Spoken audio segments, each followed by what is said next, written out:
Assalamualaikum warahmatullahi wabarakatuh. Saya Syafal Effendi dari KPIA semester 4 MPM 18030 akan membahas tentang ruang lingkup manajemen media. Yaitu langsung saja ya, proses manajemen media, perubahan struktur organisasi tersebut tentu saja akan terkait pula dengan perkembangan yang terjadi pada lingkungan-lingkungan strategis organisasi, yakni lingkungan internal dan lingkungan eksternal. Di desain prinsip-prinsip keberhasilan organisasi itu ada ukuran. Ini yang faktor-faktor lama ada ukuran, kejelasan peran, spesialis, kontrol, dan faktor-faktor sukses baru itu yaitu kecepatan, peran fleksibilitas, dan integritas, dan inovasi. Dan ada juga yang dikemukakan oleh MC Milan tersebut terus sejalan dengan kecenderungan banyak organisasi termasuk Indonesia yang lebih upaya dengan membentukkan organisasi yang ramping struktur namun kaya fungsi. Dengan begitu maka memungkinkan terjadi fleksibilitas dan identifikasi yang merupakan salah satu faktor yang menunjang keberhasilan organisasi. Langsung saja contohnya dari sini. Lihat. Selanjutnya kita coba perhatikan struktur organisasi dari satu perusahaan koran. Jadi ada fungsi-fungsi tertentu yang ada di antara perusahaan media dan perusahaan komputer. Inilah yang dinamakan prinsip umum manajemen yang dapat ditetapkan oleh semua bidang industri atau kegiatan. Kita mengakui ada kebersamaan dalam prinsip umum manajemen, namun kita bisa mengabaikan kekhasan untuk di bidang industri. Selanjutnya media massa menjadi organisasi yang lebih bisa diatur dengan ketat, menimbulkan protes dan berbagai kalangan sebagai bentuk pembentukan terhadap media dan penentangan dengan prinsip universal soal kebebasan media. Dalam dunia manajemen apalagi yang menggunakan kedekatan dan proses manajemen strategis, kajian lingkungan internal dan eksternal merupakan prasyarat dasar. Nah, di Winles Unger menyebut ada 3 lingkungan yang mempengaruhi terhadap organisasi, yaitu lingkungan internal yang merupakan lingkungan di dalam organisasi yang mencakup struktur organisasi, budaya organisasi, dan sumber daya manusia yang dimiliki organisasi. Yang kedua, lingkungan tugas, yaitu lingkungan spesifik bidang industri yang dalamnya konteksnya pembahasan kita adalah lingkungan tugas media massa. Di dalam tugasnya ada pemegang saham, pemasok, pemerintah, kelompok-kelompok kepentingan, pegawai dan serikat pekerja, pelanggan, pesaing, kreditor, dan perbankan, dan lain-lainnya. Yaitu yang ketiga, lingkungan kemasyarakatan merupakan lingkungan terluar organisasi atau eksternal, namun memberi pengaruh terhadap organisasi karena memiliki daya force atau kekuatan. Kekuatan tersebut meliputi sosiokultural, ekonomi, politik legal, dan teknologi. Dan kita membahas ini ada 4 macam, yaitu perencanaan.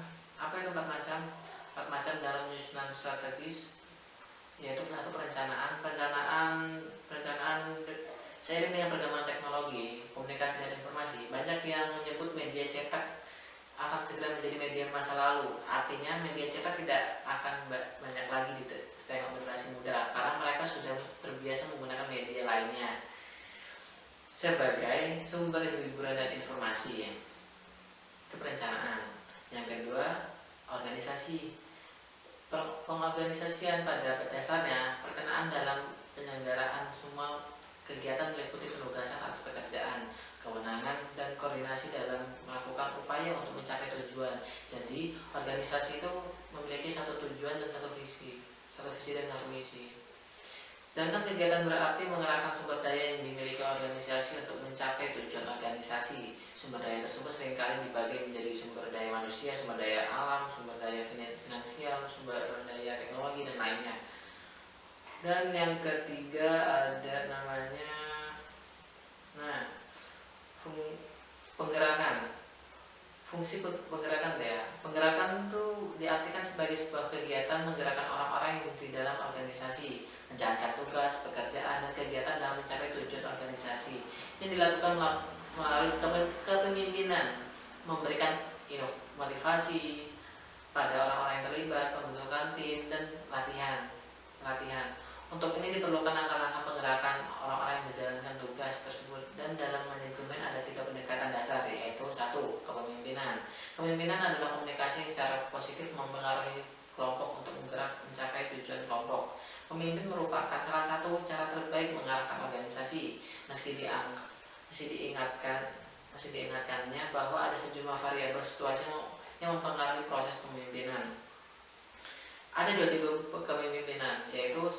Orientasi pada relasi, di mana manajemen tipe ini sangat memperhatikan persahabatan, rasa percaya diri, rasa hormat, dan mutu hubungan antara manusia di antara dirinya dengan bawahannya.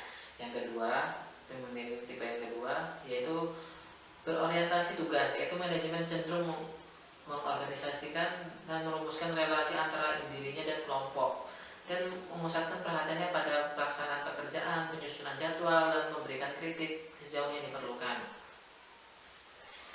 Dan di sini ada gambaran pemimpin dan manajemen itu berbeda, karena manajer legitimasi kepemimpinan bersifat formal, sedangkan pemimpin lebih bersifat sosial, sehingga kita mengenal istilah pemimpin informal.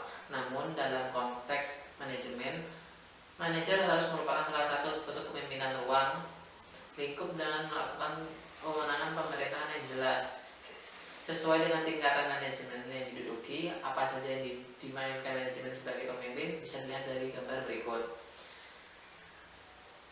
Menjelaskan 3 peran manajer sebagai pemimpin, yaitu menjalin hubungan interpersonal sebagai dia menjadi figur utama pemimpin, dan hubungan antara bagian dalam organisasi dengan melakukan pemberian informasi.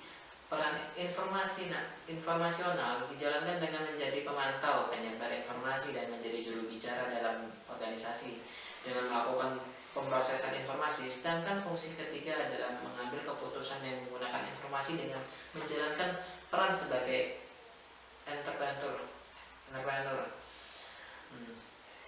Dan yang kedua itu ada, habis pemimpin, itu ada motivasi. Motivasi merupakan upaya menggerakkan dalam diri, melakukan motivasi penggerakan yang dilakukan secara intrinsik karena dirinya sendirilah yang menggerakkan, bukan orang lain. Ada 2 teori motivasi yang masyhur dan banyak digunakan oleh manajemen, yaitu hierarki kebutuhan Maslow.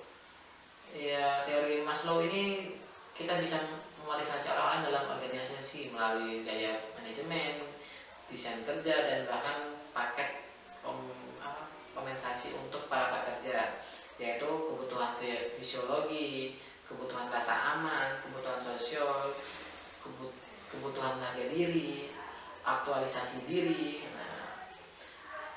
Terus ada juga yang ini kebutuhan dari MC Freeland, yaitu dalam manajemen teori kebutuhan ini digunakan sebagai berikut: kebutuhan prestasi, kebutuhan afiliasi, dan kebutuhan berkuasa. Terus yang ketiga adalah pembentukan tim. Pembentukan tim adalah salah satu dalam kebutuhan dalam afiliasi tim yang hebat dan tangguh, dan merupakan menangani banyak pekerjaan dalam organisasi. Yang dibutuhkan organisasi adalah bukan orang-orang yang hebat secara individual, melainkan tim-tim yang hebat dalam memperpustakaan manajemen. Biasanya dinyatakan tahap-tahap berikut pembentukan tim sebagai berikut. Tahap pertama yaitu melakukan tahap orientasi dalam masa pembentukan tim. Setiap orang pasti tahap ini berusaha saling mengetahui dan saling mengenal rekan-rekan dalam tim sambil mencari posisi dalam tim. Setiap anggota tim akan berusaha memahami tujuan tim, secara tim bekerja atau secara atur main, jadwal pertemuan, jumlah hadir, atau cara pembuatan keputusan. Tahap 2 adalah dalam tim mulai muncul sebuah perbedaan sudut pandang, sehingga sangat mungkin akan menjadi konflik interpersonal. Orang-orang yang berada dalam timnya akan berlomba-lomba untuk mendapatkan perhatian dan mempengaruhi. Disinilah kelompok akan berupaya untuk menangani masalah, pembagian kekuasaan, kewenangan di antara anggota kelompok. Nah, tahap ketiga, kelompok bukan lagi sekitar kumpulan orang.